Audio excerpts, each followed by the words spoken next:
મારા વિસ્તાર આ ખેતી સાથે જોડાયેલો વિસ્તાર છે. મારા છેવાડાનો ગરીબ માણસને ધારાસભ્ય વિહોણું કેમ રાખવું એટલા મેં મારા અંતરાત્માથી નક્કી કર્યું તો મારી પિટિશન પાછી ખેંચી લઉં અને ચૂંટણીનો માર્ગ મોકળો થાય. પિટિશન કરેલ હતી, ઇલેક્શન પિટિશન, તો એમને એ પિટિશન પરત ખેંચી અને એક ચૂંટણીનો માર્ગ મોકળો કર્યો છે. તો હર્ષદભાઈના આ નિર્ણયને રાજ્યમાં ફરી એકવાર ચૂંટણીનો માહોલ જામવાનો છે. જી હા, આજે સવારથી જ ચર્ચાઓ ચાલી રહી હતી કે વિસાવદરમાં શું થવાનું છે. ત્યારે સમાચાર સામે આવ્યા કે હર્ષદ રીબડિયાએ જે હાઈકોર્ટમાં પિટિશન દાખલ કરી હતી એ પરત ખેંચી લીધી અને હવે ચૂંટણીનો માર્ગ મોકળો થઈ ગયો છે. બંને વ્યક્તિઓની પ્રતિક્રિયા સામે આવી છે અને પ્રતિક્રિયા સામે આવતા જ ફરી એકવાર એ વિસાવદર અને સૌરાષ્ટ્રનું રાજકારણ ગરમાયું છે. બંને પ્રતિક્રિયા એટલે કોણ ખબર ને? ભૂપતભાઈ ભાયાણી કે જે આમ આદમી પાર્ટીમાંથી ધારાસભ્ય પદે ચૂંટાઈને આવ્યા અને પછી ભારતીય જનતા પાર્ટીમાં જોડાઈ ગયા, અને હર્ષદ રીબડિયા કે જેઓએ હાઈકોર્ટમાં એક પિટિશન દાખલ કરી હતી અને હવે એ પિટિશન પરત ખેંચી લીધી. નમસ્કાર, આપ જોઈ રહ્યા છો ન્યૂઝરૂમ અને આપની સાથે હું છું ભાવિક. પહેલા તો તમે અમારી ચેનલને સબસ્ક્રાઇબ ન કરી હોય તો અમારી ચેનલને સબસ્ક્રાઇબ કરી લેજો, બેલ આઇકનને દબાવી દેજો જેથી કરીને પડે પડના સચોટ સમાચાર તમને તમારા મોબાઈલ પર તરત જ મળી રહે. વિસાવદરમાં આમ તો ઘણા લાંબા સમયથી માવતર વગરનું વિસાવદર કહી શકાય આપણે, કારણ કે ન તો એનો માય બાપ હતું, ન તો ધારાસભ્ય હતા, અને જે ધારાસભ્ય ચૂંટાઈને આવ્યા હતા, જેમણે જનપ્રતિનિધિ એટલે જનતાએ જેમને જીતાડ્યા હતા, એ ધારાસભ્ય તો પક્ષ પલટું કરી અને ભારતીય જનતા પાર્ટીમાં જોડાઈ ગયા. હવે ભારતીય જનતા પાર્ટીમાં જોડાયા ભૂપતભાઈ, પછી ખબર નહીં ક્યાં ખોવાઈ ગયા. મારે ભૂપતભાઈને એક સવાલ કરવો છે કે ભૂપતભાઈ, ભારતીય જનતા પાર્ટીમાં તમે ગયા, ચલો માન્યું જે પણ તમને જે ઓફરો આપ્યો હોય, મને નથી ખબર શું ઓફરો આપ્યો હોય, પણ તમે ચૂંટાયા આમ આદમી પાર્ટીમાંથી, તમારા પર લોકોએ વિશ્વાસ મૂક્યો. વિશ્વાસ મૂક્યા બાદ તમે વિશ્વાસ તોડ્યો, તમે સ્વીકારો છો. અને જો ભારતીય જનતા પાર્ટીમાં તમે ગયા છો તો જ્યારથી ભારતીય જનતા પાર્ટીમાં જોડાય છે ત્યારથી એક કાર્યક્રમમાં તમારો ચહેરો કેમ નથી દેખાતો? શું તમે કોઈ મોટી ભૂલ કરી છે ભારતીય જનતા પાર્ટીમાં જઈને? જ્યારે સમાચાર મળ્યા કે ભાઈ અમિત શાહ સૌરાષ્ટ્રના પ્રવાસે છે, ત્યારે એવું લાગ્યું કે ભાઈ ભૂપતભાઈ કદાચ સ્ટેજ ઉપર જોવા મળી શકે છે, પરંતુ ન તો ત્યારે ભૂપતભાઈનો ચહેરો દેખાયો કે ન તો કોઈ એવી રાજકીય કાર્યક્રમોમાં ભૂપતભાઈનો ચહેરો દેખાયો. એટલે સવાલ એ ઊભો થયો મને કે ભૂપતભાઈએ ભૂલ તો નથી કરી ને ભારતીય જનતા પાર્ટીમાં જઈને? હવે એ તો સવાલ કદાચ ભૂપતભાઈ ભાયાણી જ આપી શકે. આ બધી ચર્ચા ચાલી રહી હતી ત્યારે હાઈકોર્ટના એ સમાચાર સામે આવ્યા કે ભાઈ હર્ષદ રીબડિયા કે જેમણે પિટિશન દાખલ કરી હતી અને એ પિટિશનના વાંકે વિસાવદરમાં ચૂંટણી અટકી પડી હોવાનું સામે આવ્યું હતું. અને હર્ષદ રીબડિયાને પછી કદાચ આત્મજ્ઞાન થયું હશે, અને ત્યારે તો ભાઈ અમિત શાહ પણ એ વિસ્તારમાં હતા, અને ત્યારે સમાચાર એવા મળ્યા કે બંધ બારણે નેતાઓની બેઠક મળી છે. એટલે ત્યારથી મને એવું હતું કે વિસાવદરમાં હવે ચૂંટણીનો માર્ગ મોકળો થઈ શકે એમ છે. કદાચ મને એવું લાગે છે ત્યાં સુધી મારા અંગત સૂત્રોના જાણ્યા મુજબ કે હર્ષદ રીબડિયાની મીટિંગ અમિત શાહ જોડે થઈ હતી, અને આ આખું સોલ્યુશન અને ચૂંટણી થવાની વાત એમાં સૌથી મોટી ભૂમિકા જો હોય તો મારા સૂત્રો મુજબ એ અમિત શાહની છે. અને અમિત શાહે જ કદાચ કહ્યું હશે કે ભાઈ પિટિશન ખેંચી લો, જે પણ હોય, ફરી એકવાર આપણે ચૂંટણી છે એ કરી દઈએ. હવે આ ચૂંટણીનો માર્ગ મોકળો થતાની સાથે જ ફરી એકવાર પડઘમ વાગ્યા છે કે આવી વિસાવદરમાં ચૂંટણી આવી. આ ચર્ચાઓ ચાલી રહી હતી ત્યારે, ચૂંટણીની જે વાતો ચાલી રહી હતી ત્યારે બંને નેતાઓની પ્રતિક્રિયા સામે આવી. ભૂપત ભાયાણી અને હર્ષદ રીબડિયાની બંનેના તેવર અને અંદાજ બંનેના એક જેવા અને એક થોડા અલગ. આપણે કહીએ ને 19-20નો ફેર હતો, માઇનર, પણ સાંભળવા જેવા તો બંને નેતાઓને છે. કારણ કે જ્યારથી વિસાવદરની અંદર રાજકારણ ગરમાયું ને જ્યારથી વિસાવદર માવતર વગરનું થયું, ધારાસભ્ય વગરનું થયું, ત્યારથી જ વિસાવદરની જનતાનું કોણ, વિસાવદરનું સાંભળવા વાળું કોણ, વિસાવદરની જનતાની પરેશાનીઓ હતી એમનું શું, એની મુશ્કેલી પડતી હતી એમનું શું, આ બધી જ ચર્ચાઓ થઈ રહી હતી.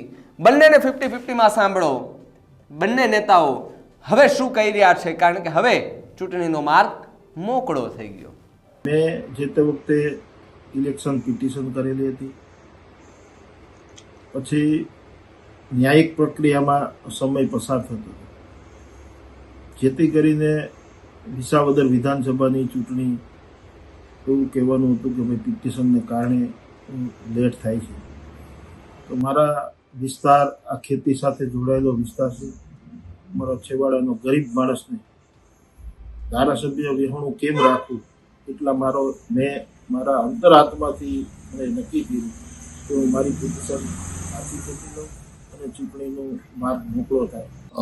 ગત રોજ અમારા પૂર્વ ધારાસભ્ય અને મારા વડીલ માન્ય શ્રી હર્ષદભાઈ રીબડિયાએ જે હાઈકોર્ટમાં પિટિશન કરેલ હતી, ઇલેક્શન પિટિશન, તો એમણે એ પિટિશન પરત ખેંચી અને એક ચૂંટણીનો માર્ગ મોકળો કર્યો છે. તો હર્ષદભાઈના આ નિર્ણયને હું આવકારું છું અને એમને અભિનંદન પણ આપું છું કે આપણા વિસ્તારમાં લોકોને પ્રતિનિધિ મળે અને આપણા અટવાયેલા આપણા વિસ્તારના સિંચાઈના કામો છે, રોડ રસ્તાના કામો છે, ખેડૂતોને લગતા કે શ્રમિકોને લગતા ઘણા બધા એવા મુદ્દાઓ છે કે જે આપણે સોલ્વ કરવા પડે એમ છે.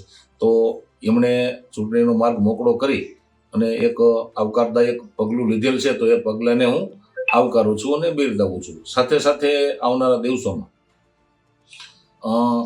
બધા સિનિયર આગેવાનો સાથે મળી ખભે ખભો મિલાવી અને બધા કામ કરવાના છે અને પ્રદેશ પાર્લામેન્ટરી બોર્ડ જે કાંઈ પણ નિર્ણય કરશે એ નિર્ણય સૌ માનવાના છીએ અને પાર્ટી મારામાં વિશ્વાસ મૂકશે તો આવનારા દિવસોમાં બધા સાથે મળી અને કામ પણ કરશું અને પાર્લામેન્ટરી બોર્ડનો જે કાંઈ પણ નિર્ણય હશે એ બધા આગેવાનો નિર્ણય માનશે અને અમારા વિસ્તારના હિતમાં સૌ સાથે મળી અને કામ કરશું.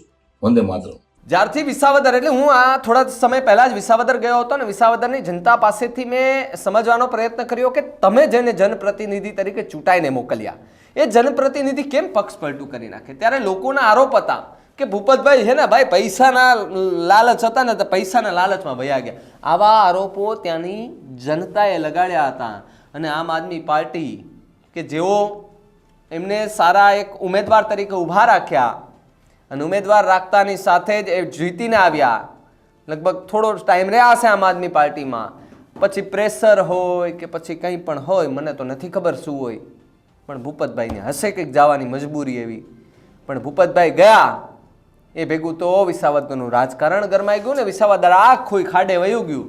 અને આ ખાડે જવાનું કારણ માત્ર એ કે હાઈકોર્ટમાં પિટિશન થઈ. પિટિશનનો જ્યાં સુધી ઉકેલ ન આવે ત્યાં સુધી વિસાવદરની અંદર ચૂંટણી ન થાય. જ્યારથી લોકસભાની ચૂંટણી આવી ત્યારે પણ એવું હતું કે વિસાવદરમાં ચૂંટણી જાહેર થશે. એ બધું જ થયું. પછી જ્યારે સ્થાનિક સ્વરાજ્યની ચૂંટણી આવી ત્યારે એવું હતું કે વિસાવદરમાં ચૂંટણી જાહેર થાય, પણ ના થઈ. એ બંને વખતે ના થઈ. બંને વખતે ના થવાનું કારણ કે હર્ષદ રીબડિયાની જે પિટિશન હતી એ યથાવત હતી, કોઈ ખેંચવામાં નહોતી આવી. પરંતુ અમિત શાહ જ્યારે ગુજરાતમાં આવ્યા અને ગુજરાતમાં આવીને પછી ખબર નહીં શું બેઠકો થઈ હશે નેતાઓ જોડે, હર્ષદ રીબડિયા અને લોકો જોડે, ત્યાં પછી સમાધાનની વાત થઈ હોય તેવું કહી શકીએ કે ભાઈ પિટિશન પાછી ખેંચી લો જેથી કરીને ચૂંટણી થાય અને વિસાવદરને એક સારા એવા નેતા મળે. આવી વાત થઈ હશે ને પછી કદાચ હર્ષદભાઈ રીબડિયા કે જેમને એવું આત્મજ્ઞાન થયું કે ભાઈ જે હોય હાલો પિટિશન પાછી ખેંચી લ્યો.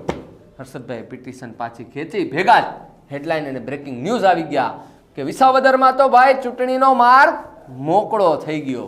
આ જ સમાચાર આવતાની સાથે જ ફરી એકવાર સૌરાષ્ટ્રનું રાજકારણ ગરમાયું છે. પાછું 3 પક્ષ ભેગા થયા છે, ત્રિપાખ્યો જંગ. આમ આદમી પાર્ટી, ભારતીય જનતા પાર્ટી અને કોંગ્રેસ, આ ત્રણેય હવે દમદાર એ વિસ્તારમાં મહેનત કરશે. પરંતુ હવે જોવાનું રહ્યું કે વિસાવદરની જનતાને શું જોઈએ છે. વિસાવદરની જનતાને એવા જનપ્રતિનિધિ જોઈએ છે કે જે 2-5 મહિના રહીને પક્ષ પલટું કરી નાખે. અહીંયા તો એવું થયું ભૂપતભાઈમાં બધાઈમાં. હવે વિસાવદરની જનતાએ વિચારવાનું છે કે તમારે કયો જનપ્રતિનિધિ જોઈએ છે કે જે તમારી સાથે ખડે પગે ઊભો રહીને તમારા મત તમે એને જે આપ્યા છે એ મત વેડફાય નહીં અને વ્યવસ્થિત સારી જગ્યાએ પડે એવા ઉમેદવારને તમે મત આપો એવી આશા રાખીએ છીએ. બીજું તમે શું કહીએ. તમારો વિકાસ થવો જરૂરી છે, વિસાવદરનો વિકાસ થવો જરૂરી છે, કારણ કે વિસાવદરમાં રોડ તો મેં જોયા નથી, માત્ર ખાડા ને કપચી કાકરા જ હતા. લોકોના પ્રશ્ન હલ કરવાવાળા જનપ્રતિનિધિ અત્યારે વિસાવદર માંગી રહ્યા છે. તો ભાઈ નેતાઓને ને ઉમેદવારોને વિનંતી કે જે ઊભા રહે એને કે નેતા બનો, ધારાસભ્ય બનો, તો મહેરબાની કરીને વિસાવદરની જનતાનું સાંભળજો ને રસ્તા થોડાક સારા કરાવજો જેથી કરીને કોઈ લોકો આવે ને તો ખરાબ ઇમેજ લઈને વિસાવદરની ના જાય. આ આખા મુદ્દે તમારું શું માનવું છે એમને કમેન્ટ કરીને ખાસ જણાવજો. જોતા રહેજો ન્યૂઝ રૂમ. નમસ્કાર.